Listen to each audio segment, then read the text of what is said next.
guys, and welcome into the channel. And it's time for some more baseball talk. If you didn't see the videos I posted yesterday, I did previews of both leagues and my predictions on how the wild card will work out as far as who's going to make the playoffs this year for the MLB season. So what I decided I'm going to do today and for the foreseeable future is I'm going to be going through every position on the baseball field. I'm going to go through pitchers, catchers, first, second, third, all the positions, and give you my top 10 players in the MLB from each position. And when I'm done with all those, I'm going to go ahead and give you my top 10 players in all of baseball. That's just something I've thought about doing. Just more time spent talking about baseball, the better it makes me feel.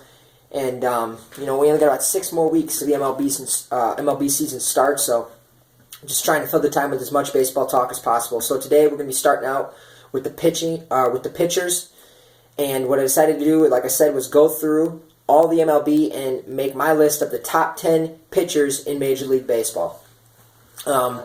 As always on this channel, any of you watching these videos, any of you taking the time out of your day to watch this stuff, feel free to comment down below your opinions. Do you agree with what I said? Do you disagree? Give me your own list. Give me your own predictions. That type of stuff is always welcome on this channel because it certainly makes it more fun for me. If I'm just sitting here talking to the camera all by myself, it's not a lot of fun. But when you get some interaction from listeners, it definitely enhances the experience. So as far as the top 10 pitchers in Major League Baseball, I try to do this in a combination of ways, making this list. I try to take into consideration health.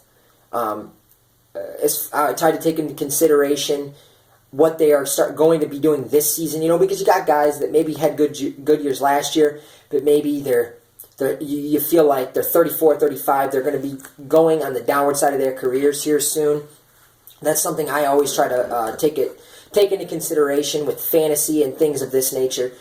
So, I tried to look at all different sides of it to make this list. For me, though, I'm going to go from 10 to 1 with this list. For me, the number 10 pitcher in Major League Baseball is Jacob deGrom.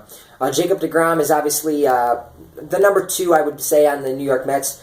Last year, he had a 7-8 record with a 3.04 ERA. ERA is obviously pretty damn solid, but the 7-8 record is not what you'd expect from him.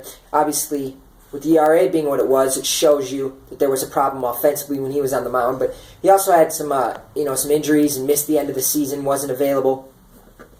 So he's got to be able to stay healthy. And I think that, if he was to stay healthy the entire year, and if the offense was able to produce for him in any form, I could see him easily being a top 7 or 6 guy on this list. I don't think he could, crack into my top, 4 on this list, but I think he could definitely be 5, 6, 7, somewhere in there. But for now, I'm going to leave him at number 10, simply because he was under 500 last year, and he had injury issues. For me, number 9 is Steven Strasburg. Went 15-4 last year with a 3.60 ERA. So for him, the offense did perform. His ERA was quite a bit higher than deGrom, but he was 15-4. But again, he's number 9. He's a little lower on this list because he was once again injured last year and missed the end of the season. And with him, it's a situation where it wasn't a one-time thing. He's had multiple injuries in the last few years, and his lack of durability is kind of alarming, I feel like, especially if you're a national fan. But talent-wise, there's no doubt he's a top 10 guy. I'm going to put him at number 9 on my list. For me, number 8 is Johnny Cueto of the Giants. He went 18-5 last year with a 2.79. So he's a guy who, honestly, I think Strasburg and deGrom are clearly more talented than. But Cueto always makes his starts. He's durable. He's always out there. And you know what you're going to get from him more times than not. But I do not think he is quite as electric as a lot of these other guys. But he's certainly reliable, certainly durable, so I'm going to have him at number 8 on my list. Number 7, I have John Lester of the Chicago Cubs. He had a great year last year, going 19-5 with a 2.44 ERA. Was huge for them in the postseason, including Game 7 when he came out of the bullpen in the middle innings and helped, obviously, beat the Indians in Game 7. He's another guy kind of like Cueto who's not extremely electric. He's 33, so at some point you would think he'd begin the downward side of his career. But he's also a type of guy who relies on command, and I think he really uses his mind when he's pitching. So he's not a guy who also, I would say he's not a guy who has a history of arm issues. He's not that type of pitcher who you would see burning out at the age of 30, 31. And if he was, he's already past that, and he isn't burning out. So, but like I said, he's a guy who relies on movement, command, things of that nature, and typically pitchers that are that type of pitcher last longer. So that he's definitely got that going for him, but I'm going to have him at number 7. For me, number 6 is Corey Kluber of the Cleveland Indians. He went 18-9 last year with a 3.14 ERA. He's a really good pitcher. I mean, there's no doubt. He just, in my opinion, misses the top 5. But he was definitely, there was a long thought, for me at least, between the guy I have number 5 and Kluber at number 6. But I decided to go with him at 6 just because he hasn't done it for as many years as the other guys in the top 5. And, I think, I'm counting on him being one of the better pitchers in baseball this year. That electric two-seamer, good cutter. He's a 4, 5, 6 pitch pitcher. And I expect him to have a really good season and continue his, I don't think he was a one-year guy. I don't think he had, because I believe it was 2 years ago he was under 500. Last year he was great. I don't expect him to revert. I think he's going to continue to be really good, and that's why he's number 6 on my list. For me, number 5, now this is where I think the last guy before it's the clear top 4 in my view, but number 5 I go to Chris Sale, a guy who is electric. He was 17-10 last year with a 3.34 ERA. 17-10. With the Chicago fucking White Sox, who suck, and are going to suck even more this year. But the fact that he was 17-10 with that team, that's pretty damn impressive. His strikeout numbers were a tad bit down last year, but I don't think, if you look at his numbers as far as his velocity wasn't down. It was down maybe a little bit, but it wasn't down much. Nothing to be alarmed about. I just think that in any pitcher's case, pitching to contact a lot of times can be better, keeps you in the game longer.